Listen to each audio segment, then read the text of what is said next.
નમસ્કાર દર્શક મિત્રો, હું જપન શાહ, કાનમ એક્સપ્રેસ ન્યૂઝમાં આપનું સ્વાગત છે।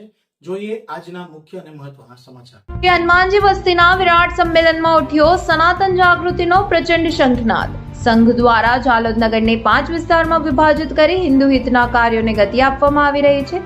સોમનાથ અને મહાકાળી વસ્તી બાદ આજ રોજ શ્રી હનુમાનજી વસ્તી વિરાટ હિન્દુ સંમેલન યોજાયું, જ્યાં લવ જિહાદ વિષય કેન્દ્ર સ્થાને રહ્યો। કાર્યક્રમ સંયોજક મહેન્દ્ર અગ્રવાલના નેજા હેઠળ ભવ્ય રીતે યોજાયો। ગીતા મંદિરથી ભગવા ધ્વજ અને કળશ સાથે ભવ્ય યાત્રા નીકળી, જે હનુમાનજી મંદિર ખાતે પૂર્ણ થઈ। ભારત માતા અને ગૌ માતા પૂજન બાદ સાંસ્કૃતિક કાર્યક્રમો યોજાયા। મહાકાળી વસ્તીની બાલિકાઓએ સ્વાગત રજૂ કર્યું અને જલાઈ વસ્તીની બાલિકાઓએ નૃત્ય દ્વારા ઉપસ્થિતોને મંત્રમુગ્ધ કર્યા। તલવાડા દ્વારકાધીશ મંદિરના સંત રઘુવરદાસજી મહારાજે પોતાના પ્રવચનમાં જણાવ્યું કે સંઘ 100 વર્ષ પૂર્ણ થતા દેશભરમાં શતાબ્દી વર્ષ ઉજવણી સ્વરૂપે વિરાટ હિન્દુ સંમેલનો યોજાઈ રહ્યા છે। તેમણે જણાવ્યું કે સનાતન ધર્મ આદિ અનાદિ કાળથી ચાલતો ધર્મ છે અને ભગવો ધ્વજ તેની અસ્મિતાનું પ્રતીક છે। સનાતન સંસ્કૃતિ પ્રત્યે ગર્વ અનુભવવો જોઈએ અને જાતિભેદને ભૂલી એકતા જાળવવી જરૂરી છે। વક્તા હેમલ પંચાલે સંઘની વિવિધ પ્રવૃત્તિઓ, હિન્દુ સમાજની એકતા અને મહાપુરુષોના જીવન ચરિત્ર અંગે વિસ્તૃત માહિતી આપી। આજના સમયમાં ભૂલાતી હિન્દુ સંસ્કૃતિ અંગે પણ ચિંતા વ્યક્ત કરી। કાર્યક્રમનો સૌથી અસરકારક પ્રસ્તુતિ લવ જિહાદ વિષય પર રજૂ થયેલ નાટક રહ્યું।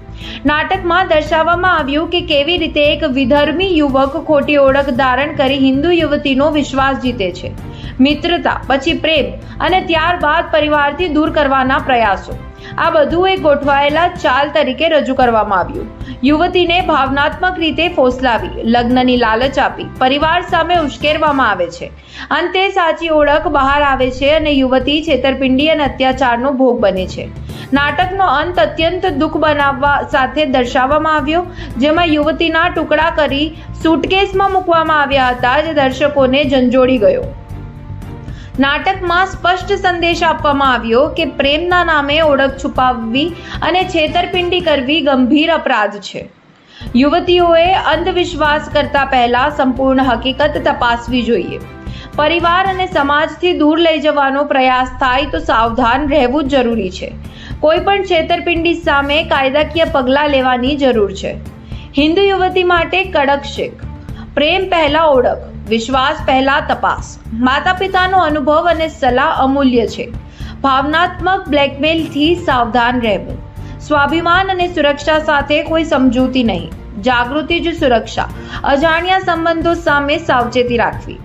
અંતે ભારત માતા આરતી કરવામાં આવી અને મહાપ્રસાદ વિતરણ સાથે વિરાટ સંમેલન પૂર્ણ થયું। ઝાલોદ નગર ખાતે વિરાટ હિન્દુ સંમેલનનું આયોજન સંતો, મહંતો અને સમાજના અગ્રણીઓના આગેવાની હેઠળ કરવામાં આવ્યું હતું। જેમાં અમારી ટીમ અસ્મિતા દ્વારા લવ જિહાદ પર એક નાટ્ય પ્રસ્તુતિ કરવામાં આવી, જે દરેક સમાજના બંધુઓ અહીંયા જોઈ સમાજમાં સારો સંદેશ જાય એના હેતુથી આ નાટ્ય પ્રસ્તુતિ કરવામાં આવી અને આપણા સમાજમાં જાગૃતિ આવે, હિન્દુ સમાજ આ વિષયને લઈને જાગૃત બને, તેની માટે આ પ્રસ્તુતિ અમે અહીંયા કરી હતી। આજ રોજ હનુમાનજી વસ્તીનું એક વિરાટ હિન્દુ સંમેલન ઝાલોદ નગરમાં આયોજન કરવામાં આવ્યું। તેનું સ્થાન વળંગતળાએ હનુમાનજી મંદિર નિશ્ચિત કરવામાં આવેલું હતું। તેમાં હનુમાનજી વસ્તીને નો વિસ્તાર આવરી લેવામાં આવ્યો। તેની આ કાર્યક્રમની શરૂઆત ગીતા મંદિરથી લઈને હનુમાનજી મંદિર સુધી વિરાટ કળશ યાત્રા મહિલાઓ અને બાલિકાઓ દ્વારા કરવામાં આવી અને વળંગતળાએ હનુમાનજી મંદિર પર આ યાત્રાનું સમાપન થયું। ત્યારબાદ હિન્દુ સંમેલનની શરૂઆત થઈ, જેમાં તલવાડાના રઘુવીર પ્રસાદ સ્વામીજી તેમજ અન્ય કાર્યકર્તાઓ દ્વારા હિન્દુ સમાજને પ્રેરણાત્મક ઉદ્બોધન કરવામાં આવ્યું। જેમાં લગભગ 550 થી 600 હિન્દુઓ ઉપસ્થિત રહ્યા અને એક ભવ્ય એવું વિરાટ હિન્દુ સંમેલનનું સમાપન કરવામાં આવ્યું। હનુમાન વસ્તીમાં હનુમાનજીના મંદિરે હિન્દુ સંમેલન યોજવામાં આવ્યું। આ વિશેષના 100 વર્ષ પૂર્ણ નિમિત્તે આ સુંદર કાર્યક્રમ યોજવામાં આવ્યો। આ કાર્યક્રમમાં એક વિશેષ નાટક દાહોદ અસ્મિતા ગ્રુપ દ્વારા ભજવવામાં આવ્યો।